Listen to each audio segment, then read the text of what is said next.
Selamat datang di Ermo TV.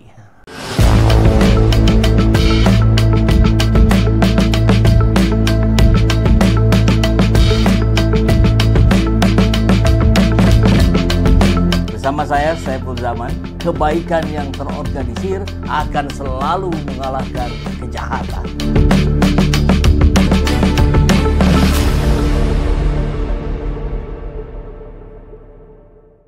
Ini kabar mengejutkan ya. Dua sekaligus mengejutkan ya. Yang pertama terkait jasa Jokowi, yang kedua terkait Budi Ari. Yang kita tahu kedua orang ini yang begitu sangat dekat kita ketahui. Budi Ari adalah ketua umum pro Jokowi yang ada di balik kesuksesan Jokowi menjadi presiden. Kurang lebih begitu. Dan sekarang kita akan melihat membuka dua tabir yang terungkap dalam waktu yang kurang lebih bersamaan. Kita lihat yang pertama, ada 3 orang, mungkin 4 ya, tambahannya ada 1 yang memperlihatkan ijazahnya, keaslian ijazahnya yang konon katanya sama dengan Pak Jokowi, tapi Pak Jokowinya tidak pernah memperlihatkan. Ketiganya adalah komisaris BUMN. Oh, pantas saja bela mati-matian Pak Jokowi ya. Ya sudah dikasih jabatan. Belasan teman kuliah satu angkatan Presiden ke-7 RI Joko Widodo berkumpul di Fakultas Kehutanan UGM. Mereka berasal dari keluarga alumni Fakultas Kehutanan UGM Karya Mahfud tahun 1980. Belasan teman Jokowi tersebut mengatakan ijazah kelulusan mereka. Ijazah tersebut sebetulnya ijazah kelulusan yang dimiliki Presiden ke-7 Joko Widodo tahun 1980. Selain ijazah, mereka juga memperlihatkan foto-foto kegiatan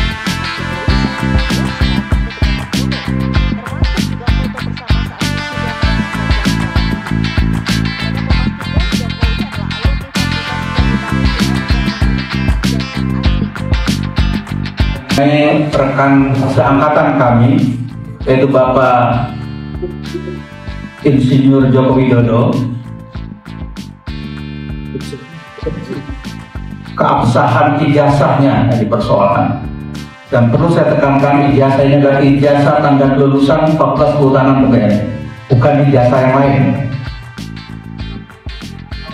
Oleh karena itu, pada kesempatan ini kami memastikan bahwa rekan kami Insinyur Joko Widodo adalah bagian dari alumni Fakultas Kehutanan UGM angkatan 1980. It's clear.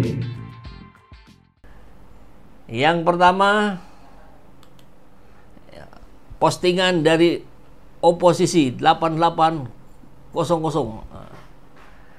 Johan Utama Serbatasari. Ini kayaknya typo ya, bukan Serbatasari tapi Perbatasari, P bukan S.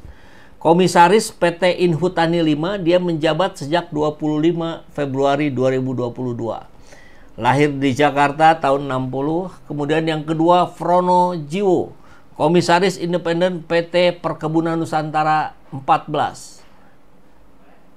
Lahir 61. Nah, ini orang-orangnya yang ada di sini. Ya. Kemudian yang berikutnya adalah Mustafa Iskandar, saat ini menjabat sebagai Komisaris Independen PT Pupuk Indonesia. Ini sempat diwawancara di televisi ya, yang menunjukkan juga ijazahnya. Kawan kampus mengungkap ijazah Jokowi. Ada lagi ini Saminuddin Baruritu, tapi ini tidak terdeteksi ini komisaris atau bukan. Kalaupun komisaris, komisarisnya di mana? Jadi kita akan coba cek ya, kebenaran dari informasi yang diposting di sini ya. Johan Utama Perbatasari yang salah menunjukkan ijazah seangkatan dengan Pak Jokowi. Nah, kita lihat dulu ke atasnya ya.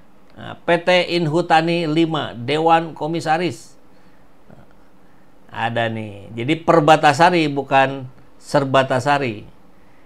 Menjabat Komisaris PT Intani 5 sejak 2022. Ia merupakan lulusan Fakultas Kehutanan Universitas UGM tahun 85. Barengan dengan Pak Jokowi ya.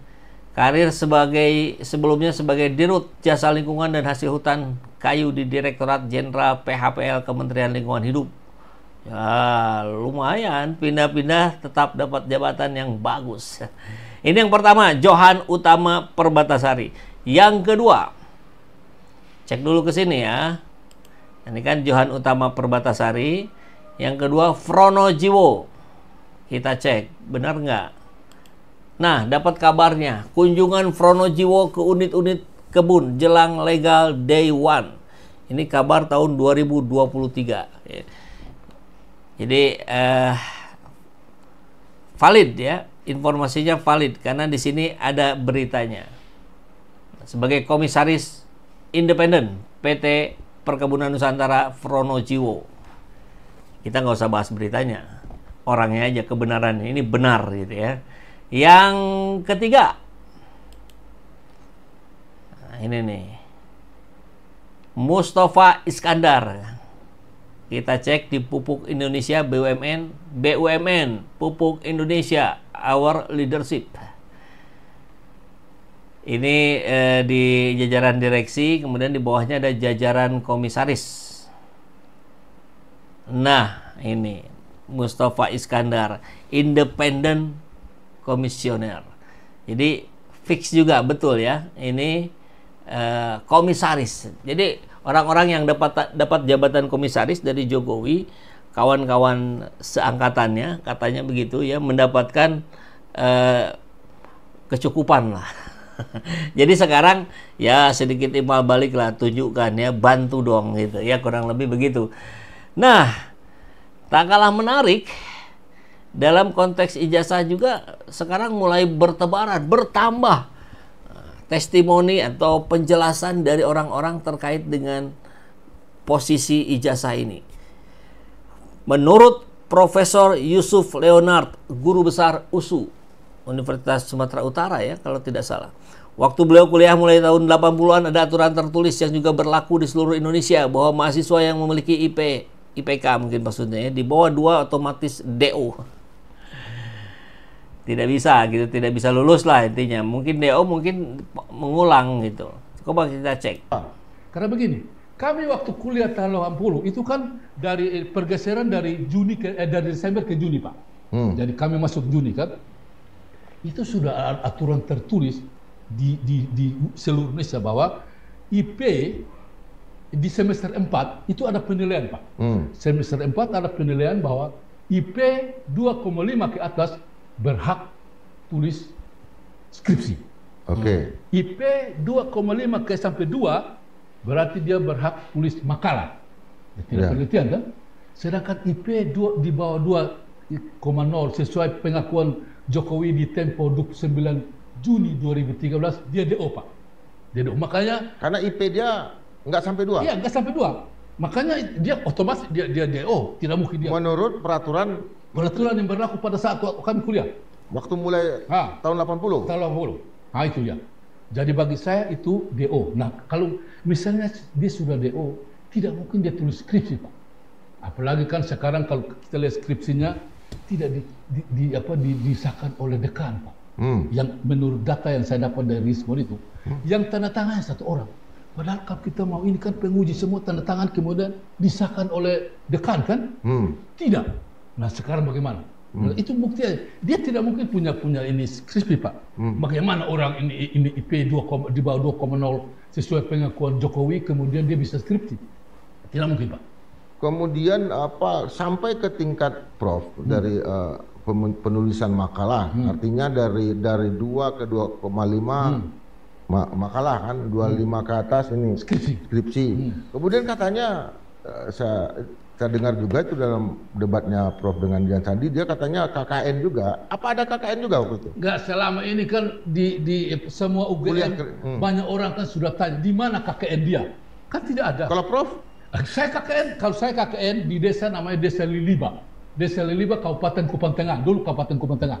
Saya KKN di situ. Itu wajib, Pak. Jadi sebelum kita mau penelitian, kita KKN dulu, Pak. Jadi kadang-kadang waktu itu kan Ya, begitu ceritanya. Jadi makin terkuak, makin banyak orang bicara, membongkar fakta-fakta yang terjadi pada saat itu. Baik, kita langsung lanjutkan. Di sebelahnya, ini penjelasan Dr. Tifa. Ya. Ini terkait SMA-nya nih. Kalau tadi disebut tidak mungkin dia bisa nyusun skripsi kalau IPK-nya di bawah 2. Artinya, kalaupun nggak DO, ya kita ngalamin lah, walaupun di tahun-tahun yang berbeda ya. Tahun 90-an lebih. Nah, ini yang ngulang gitu. Harusnya ngulang. Ngulang dulu baru sampai dia dapat yang bagus, IPK-nya 2,5 minimal, ya baru dia bisa nyusun skripsi. Kan kurang lebih begitulah. Nah, Sukijo adalah nama kepala sekolah SMA 6 Surakarta sebelum kemudian dipindah tugaskan ke SMAN Sukoharjo. Sukijo ini nama kepala sekolah waktu Jokowi SMA-nya di sana, begitu katanya ya. Namanya sama-sama Sukijo, NIP sama, artinya betul-betul orang yang sama. Tapi kenapa tanda tangannya beda? Ya Allah, seandainya potongan ijazah SMA di atas itu palsu, artinya betul-betul malapetaka Indonesia. Jadi di sini disampaikan oleh Tamim Pardede ya. Insya Allah 100% ijazah Jokowi memang palsu katanya. Ini didasarkan pada tanda tangan Dr. Andes Sukijo yang berbeda di atas ini dengan yang di bawah. Ya, memang ada kemiripan tapi bedanya terlalu banyak tanda tangan yang atas dengan yang bawah ya. Kalau yang atas ini, apalagi yang di sebelah sini lurus menjulang ke atas, di sini tidak ada, ini rata. Ya, ini juga sama menjulang ke atas, yang pertama yang ini rata. Biasanya nggak sejauh itu, walaupun mungkin ada perbedaan tapi tidak signifikan perbedaannya. Nah, ini yang terkait dengan ijazah Jokowi yang kemudian dibela oleh para komisaris BUMN, ya alias kawan-kawannya Pak Jokowi sendiri.